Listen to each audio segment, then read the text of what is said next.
Bismillahirrahmanirrahim. Alhamdulillahirrabbilalamin. Wassalatu wassalamu ala ashrafil anbiya'i wal mursalin wa ala alihi wa sahbihi ajma'in. Assalamualaikum warahmatullahi wabarakatuh. Salam satu Malaysia, salam KMJ di hatiku, salam manja Rabbani Ummah berkualiti. Ahli-ahli panel dan sidang hadirin yang dirahmati Allah sekalian, segala puji-pujian kehadrat Allah Subhanahu Wa Taala kerana dengan limpah kurnia dan izinnya dapat kita bersama-sama bersua dalam forum yang dianjurkan oleh pihak Kolej Matrikulasi Johor pada hari yang hening lagi ceria ini. Mengutus nakoda Dewi Puspita, kembang teratai, tangan menggapai, buka minda nilai cerita, bicara santai, janji sampai.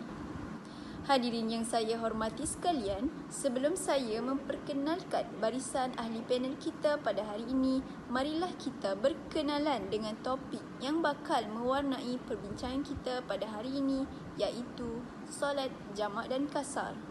Solat jamak dan kasar merupakan sebuah topik yang sering menjadi tanda tanya dan pada pendapat saya bukanlah satu isu yang asing pada masa kini.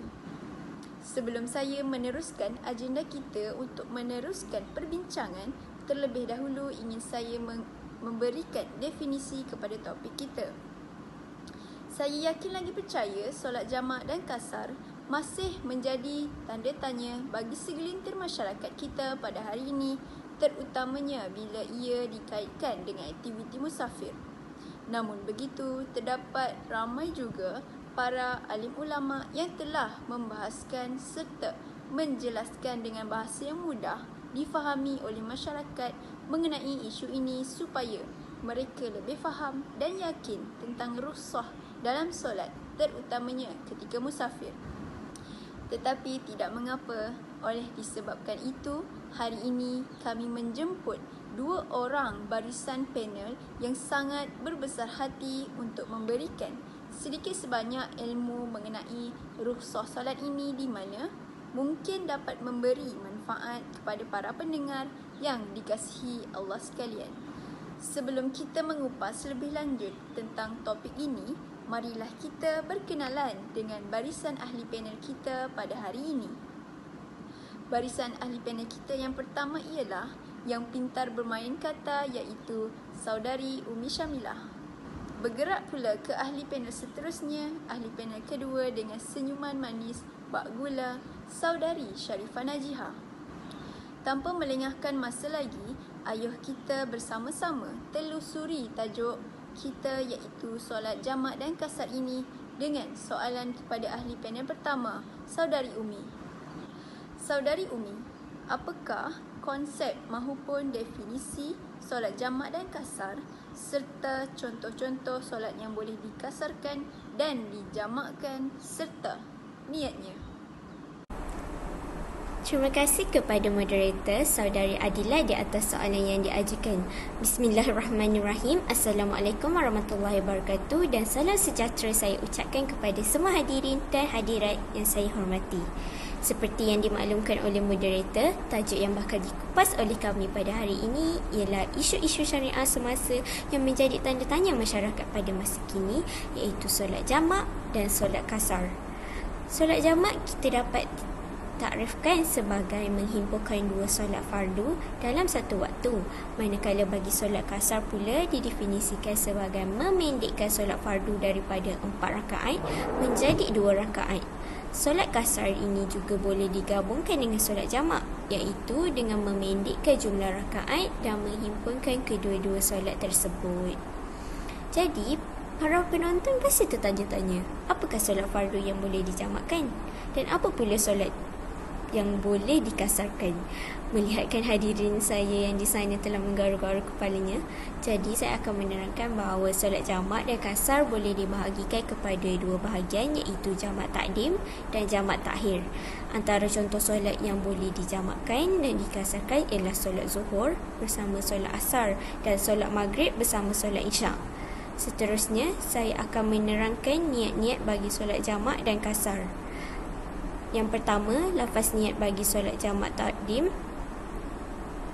Lafaz niat solat fardu zuhur dan solat fardu asar.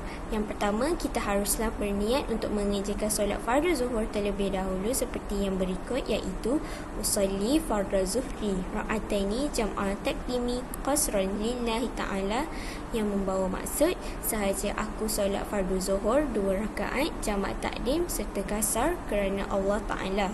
Sejurus selepas kita memberi salam, kita haruslah bangkit semula dan berniat untuk mengerjakan solat fardu asar seperti yang berikut. Usalli fardal asri ra'ataini jam'a taqdimi qasran lillahi ta'ala, yang membawa maksud sahaja aku solat fardu asar 2 rakaat jamak takdim serta kasar kerana Allah Ta'ala. Seterusnya iaitu lafaz niat solat fardu maghrib dan solat fardu isyak. Yang pertama, kita haruslah berniat untuk mengerjakan solat fardu maghrib terlebih dahulu seperti yang berikut. Usalli fardal maghribi thalatha ra'ataini jam'a taqdim lillahi ta'ala, yang membawa maksud sahaja aku solat fardu maghrib 3 rakaat jamak takdim kerana Allah Ta'ala. Sejurus sahaja lepas kita memberi salam, kita haruslah bangkit semula dan berniat untuk mengerjakan solat fardu isyak seperti yang berikut, iaitu usalli fardal isya'i ra'ataini jam'a taqdim qasran lillahi ta'ala, yang membawa maksud sahaja aku solat fardu isyak 2 rakaat jamak takdim serta kasar kerana Allah Ta'ala. Seterusnya ialah lafaz niat bagi solat jamak takhir pula ialah, yang pertama, saya akan membacakan lafaz niat solat fardu zuhur dan solat fardu asar, iaitu usalli fardal zuhri ra'ataini jam'a takhirin qasran lillahi ta'ala, yang membawa maksud sahaja aku solat fardu zuhur 2 rakaat jamak takhir serta kasar kerana Allah Ta'ala. Sejurus selepas kita beri salam, kita akan bangkit semula dan berniat untuk mengerjakan solat fardu asar seperti yang berikut, iaitu usalli fardal asri ra'ataini jam'a takhirin qasran lillahi ta'ala, yang membawa maksud sahaja aku solat fardu asar 2 rakaat jamak takhir serta kasar kerana Allah Ta'ala. Seterusnya ialah lafaz niat solat fardu maghrib dan solat fardu isyak. Kita haruslah berniat untuk mengerjakan solat fardu maghrib terlebih dahulu seperti yang berikut, iaitu usalli fardal maghribi thalatha ra'ataini jam'a takhirin lillahi ta'ala, iaitu yang membawa maksud sahaja aku solat fardu maghrib 3 rakaat jamak takhir kerana Allah Ta'ala. Sejurus selepas kita memberi salam, kita haruslah bangkit semula dan berniat untuk mengerjakan solat fardu isyak seperti yang berikut, iaitu usalli fardal isya'i ra'ataini jam'a takhirin qasran lillahi ta'ala, yang membawa maksud sahaja aku solat fardu isyak 2 rakaat jamak takhir serta kasar kerana Allah Ta'ala. Berikut merupakan penjelasan ringkas saya mengenai pelaksanaan solat jamak dan kasar. Terima kasih saudari Umi atas penjelasan mengenai definisi dan beberapa huraian lain mengenai cara pelaksanaan solat jamak dan kasar sebentar tadi. Saya percaya masih ramai yang menantikan huraian lanjut mengenai solat jamak dan kasar ini. Maka, persoalan saya yang seterusnya ditujukan kepada ahli panel kedua kita, iaitu saudari Najiha. Saudari Najiha, pada fahaman saudari yang arif lagi bijaksana, apakah kepentingan solat jamak dan kasar, tetapi dalam konteks yang lebih terperinci lagi, iaitu dalam konteks orang yang bermusafir? Terima kasih saya ucapkan buat saudari Adila selaku moderator kita pada hari ini. Sungguh menarik kupasan panel kita yang pertama menjadi pembuka mata buat para penonton kita. Sebelum itu, saya ingin menerangkan konteks rukhsah solat. Rukhsah solat merupakan kemudahan atau keringan yang diberikan buat golongan yang bermusafir untuk melaksanakan solat dengan cara jamak dan kasar. Namun, terdapat syarat-syarat bagi golongan yang bermusafir diharuskan menunaikan solat jamak dan kasar. Antaranya ialah perjalanan mestilah tidak kurang daripada 2 marhalah, iaitu 90 km. Mereka yang bermusafir hendaklah tidak bertujuan untuk maksiat. Mereka juga tidak berimamkan orang yang solat fardu penuh, dan juga mereka perlulah diniatkan jamak dan kasar dalam niat solat. Setelah melakukan semua ini, jadi apakah kepentingannya? Mari kita selusuri satu-satu kepentingan solat jamak dan kasar. Solat itu adalah tiang agama. Sesiapa yang mendirikannya, maka ia mendirikan agama, dan siapa yang meninggalkannya, maka dia meruntuhkan agama. H.R. Baihaqi. Betapa pentingnya solat dalam agama Islam. Walau di mana jua kita berada, solat mesti ditunaikan. Ini membawa kita kepada kepentingan pertama, solat jamak dan kasar, iaitu memberikan keringanan kepada umat Islam untuk menunaikan solat fardu semasa dalam perjalanan yang jauh, terutamanya golongan musafir. Selain itu, kepentingan disyariatkan solat jamak dan kasar sebagai tanda kasih sayang Allah SWT terhadap umat manusia. Allah itu Ar-Rahim, Maha Penyayang akan makhluknya. Oleh itu, dia tidak akan membebankan kita dengan perkara yang kita tidak mampu untuk melakukan, terutamanya bagi golongan yang bermusafir. Kepentingan yang terakhir ialah untuk mengingatkan umat manusia bahawa betapa kepentingannya melaksanakan ibadah solat dan tidak boleh ditinggalkan sebegitu sahaja. Walau di mana kita berada, walau dalam apa jua keadaan, berdasarkan firman Allah SWT. Terima kasih saudari Najiha. Nampaknya perbincangan ini semakin menarik dan melihat kepada reaksi penonton, sepertinya mereka semakin faham dengan solat jamak dan kasar serta situasi-situasi yang membenarkan mereka untuk melakukan ibadah solat ini. Dengan harapan para penonton dapat mengaplikasikan sedikit sebanyak tips-tips yang telah diberikan oleh barisan panel kita dan dapat melaksanakan ibadah solat dengan yakin walau berada di mana sahaja. Baiklah. Maka persoalan saya yang seterusnya dan terakhir, diharap kedua-dua panel kita dapat memberikan buah idea mereka supaya persoalan terakhir ini dapat mencapai kata sepakat dari pelbagai pihak. Oleh itu, soalannya ialah sejauh manakah kefahaman masyarakat Islam mengenai solat jamak dan kasar? Dipersilakan para panel. Terima kasih sekali lagi saya ucapkan buat saudari moderator. Soalan yang menarik. Pada pendapat saya, kefahaman masyarakat Islam mengenai solat jamak dan kasar pada masa kini masih pada tahap yang memuaskan. Walau bagaimanapun, masih terdapat banyak kecelaruan dan persoalan daripada sesetengah masyarakat. Saya akan mengambil beberapa contoh kecelaruan dan kekeliruan utama yang telah menjadi buah mulut dalam masyarakat kita di Malaysia. Antara kecelaruan dan kekeliruan utama bagi masyarakat kita ialah terdapat banyak salah faham dalam syarat-syarat dalam bermusafir. Antaranya ialah syarat di mana mereka tidak berniat untuk menetap selama 4 hari atau lebih di tempat yang dituju selain daripada hari mereka mula sampai dan hari akan keluar daripada destinasi. Syarat ini merupakan syarat yang paling disalahfaham oleh ramai, sehingga mereka menyangka apabila mereka sudah merancang untuk menetap di suatu tempat, jadi mereka menyangka mereka masih boleh menjamakkan dan mengkasarkan solat dalam tempoh 3 hari. Walau bagaimanapun, menurut mazhab Syafi'i, tempoh untuk menentukan seseorang itu berstatus mukim iaitu menetap di suatu tempat selama 4 hari atau lebih.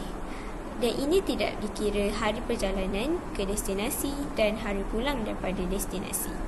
Hal ini kerana apabila seseorang itu telah berazam untuk menetap, ini bermakna ia telah berniat untuk bermukim di sesuatu destinasi tersebut. Apabila dia sampai ke destinasi tersebut, maka dia sudah mendapat status orang yang bermukim, bukan lagi bermusafir. Sedangkan rukhsah solat hanya diizinkan oleh Allah Ta'ala bagi mereka yang bermusafir, seperti mana Allah berfirman di dalam surah An-Nisa ayat 101 yang membawa maksud, dan apabila kamu bermusafir di muka bumi, maka kamu tidaklah berdosa mengkasarkan, memendekkan sembahyang jika kamu takut diserang oleh orang-orang kafir. Sesungguhnya orang-orang kafir itu adalah musuh yang amat nyata bagi kamu. Justru Telah jelas sekali ketetapan untuk solat tidak pernah gugur walaupun kita berada dalam kesulitan. Bahkan, Allah telah memberikan kemudahan untuk kita dalam menunaikannya. Berdasarkan surah Al-Hajj, ayat 78 yang membawa maksud, dan berjihadlah kamu pada jalan Allah dengan jihad yang sebenar-benarnya. Dialah yang memilih kamu untuk mengerjakan suruhan agamanya dan ia tidak menjadikan kamu menanggung suatu keberatan dan susah payah dalam perkara agama bapa kamu Ibrahim. Ia menamakan kamu orang-orang Islam semenjak dahulu dan di dalam Al-Quran ini supaya Rasulullah Muhammad menjadi saksi yang menerangkan kebenaran perbuatan kamu dan supaya kamu pula layak menjadi orang-orang yang memberi keterangan kepada umat manusia tentang yang benar dan yang salah. Oleh itu dirikanlah sembahyang dan berikanlah zakat serta berpegang teguhlah kamu kepada Allah. Dialah pelindung kamu, maka Allah yang demikian sifatnya. Dialah sahaja sebaik-baik pelindung dan sebaik-baik memberi pertolongan. Begitulah beberapa idea dan pendapat para panel kita yang pada pandangan saya selaku moderator sangat memberi bayangan jelas kepada kita para hadirin sekalian tentang keadaan umat Islam pada hari ini, tentang topik yang jarang diambil berat oleh generasi pada masa kini. Namun demikian, perbincangan ini diteruskan lagi dengan ulasan ataupun persoalan yang dilontarkan dari para penonton kita. Baiklah, hadirin sekalian, untuk sesi yang seterusnya ialah sesi soal jawab daripada penonton kita. Oleh itu, sesiapa yang ingin bertanya soalan, bolehlah saudara dan saudari untuk menyuarakan soalan tersebut.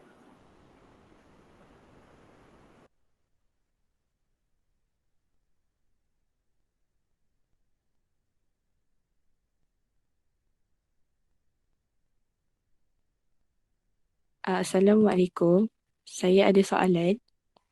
Adakah seseorang itu boleh jamak dan kasar ketika mereka bekerja di atas kapal yang berlayar ke dua negara?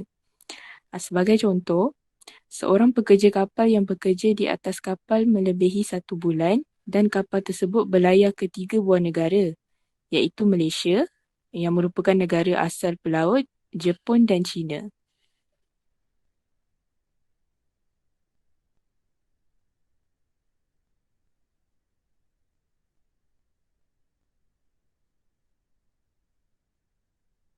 Terima kasih saudari Emilia atas soalan yang diajukan sebentar tadi. Oleh itu, saya serahkan persoalan tersebut kepada panel kita yang pertama, iaitu saudari Umi.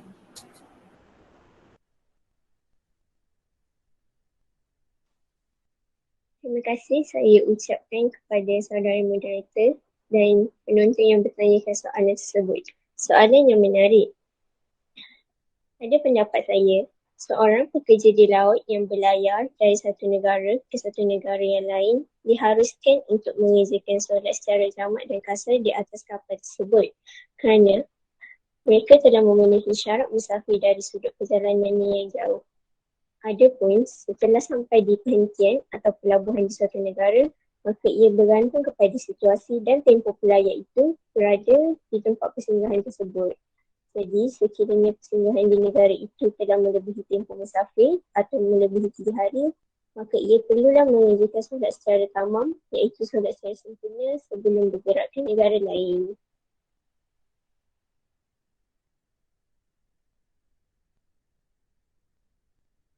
Terima kasih saudari Umi atas jawapan yang cukup jelas sebentar tadi. Kemudian, kita beralih pula ke soalan yang kedua daripada penonton.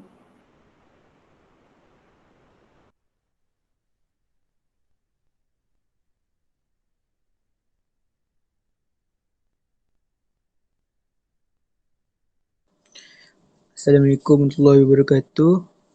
Saya nak tanya, adakah solat jamak dan kasar ini boleh dilakukan secara berjemaah?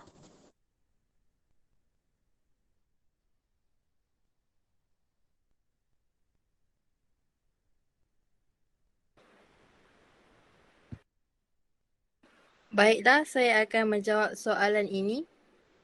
Pada pendapat saya, orang yang musafir adalah harus untuk melakukan solatnya secara berjemaah dengan orang yang bermukim. Bagi orang yang bermukim, adalah harus baginya dan tidak menjadi masalah jika dia menjadi makmum kepada orang musafir walaupun orang musafir itu melakukan solatnya secara jamak dan kasar. Walau bagaimanapun, orang yang bermukim itu hendaklah menyempurnakan solatnya setelah imamnya yang menunaikan solatnya secara jamak dan kasar itu selesai memberi salam. Sementara itu, disunatkan ke atas imam yang musafir itu memberitahu jemaahnya yang terdiri daripada orang yang bermukim dengan berkata, "Kamu sempurnakanlah sembahyang kamu. Sesungguhnya kami adalah orang-orang yang bermusafir." Namun, jika orang yang musafir itu menyangka imam itu seorang musafir tetapi ternyata imam itu seorang bermukim dan mengerjakan solat secara tamam, iaitu sempurna, maka orang yang musafir itu juga hendaklah menyempurnakan solat secara tamam. Orang yang musafir itu juga hendaklah mengerjakan solatnya dengan tamam jika berasa ragu sama ada imam yang diikutnya itu seorang musafir atau mukim dan tidak pasti akan kedudukannya. Manakala, jika orang musafir itu menjadi makmum kepada imam yang mengerjakan solat secara tamam, kemudian batal solatnya, maka hendaklah orang yang musafir itu mengulangi solatnya secara tamam. Sekian, terima kasih.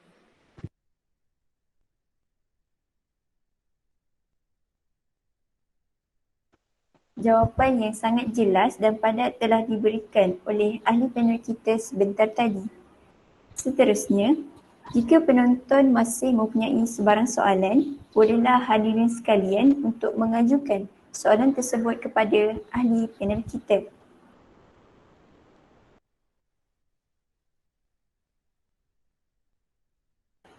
Baiklah, kalau kita lihat di sini, saudari Syuhaida telah mengemukakan suatu soalan yang menarik. Soalannya ialah, apakah contoh situasi lain yang membolehkan kita melakukan solat jamak dan kasar selain daripada situasi bermusafir? Oleh itu, saya persilakan saudari Umi untuk menjelaskan dan seterusnya menjawab persoalan tersebut.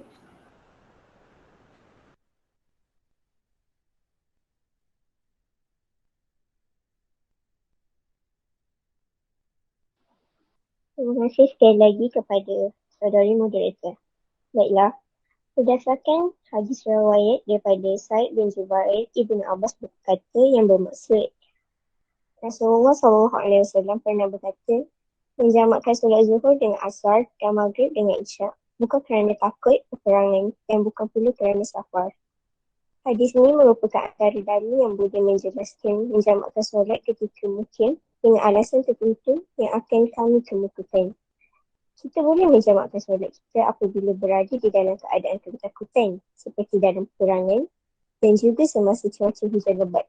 Al-Imam Al-Bukhari rahimahullah juga telah meriwayatkan sebuah hadis yang berkaitan dengannya.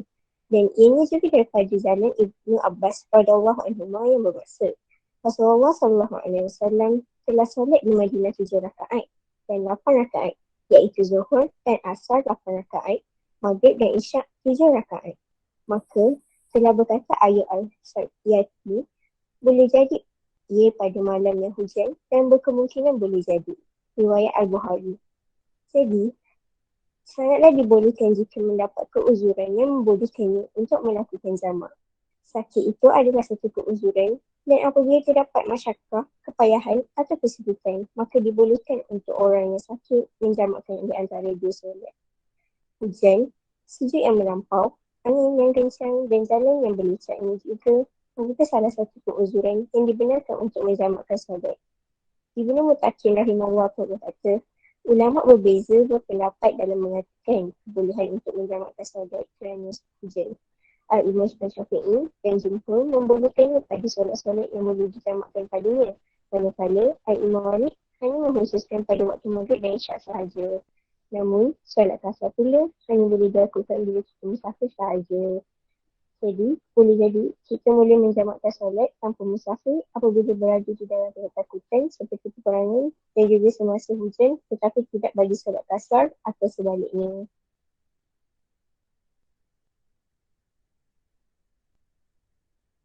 Terima kasih saudari atas jawapan yang telah diberikan sebentar tadi. Semoga saudari Syuhaida jelas dengan isi kandungan yang telah disampaikan oleh panel kita sebentar tadi. Oleh itu, saya buka lagi bagi soalan yang seterusnya dan terakhir kepada semua penonton untuk bertanyakan persoalan-persoalan yang berada di minda. Dengan itu, saya persilakan sidang hadirin untuk menyuarakan persoalan tersebut. Assalamualaikum. Saya nak tanya, adakah solat qasar itu wajib atau kelonggaran?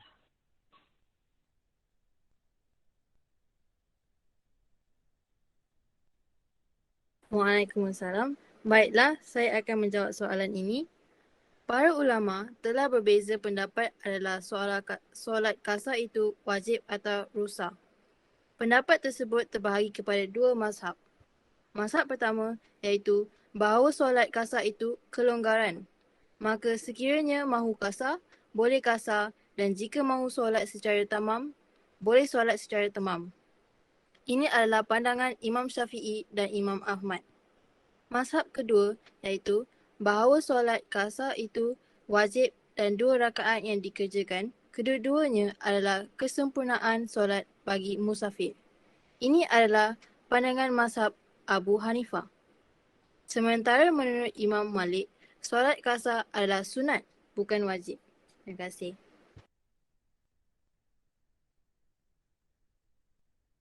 Terima kasih saudari Naziha atas jawapan dan refleksi yang jelas sebentar tadi. Oleh kerana demikian, saya selaku moderator ingin menyimpulkan di sini bahawa agama Islam adalah agama yang memudahkan.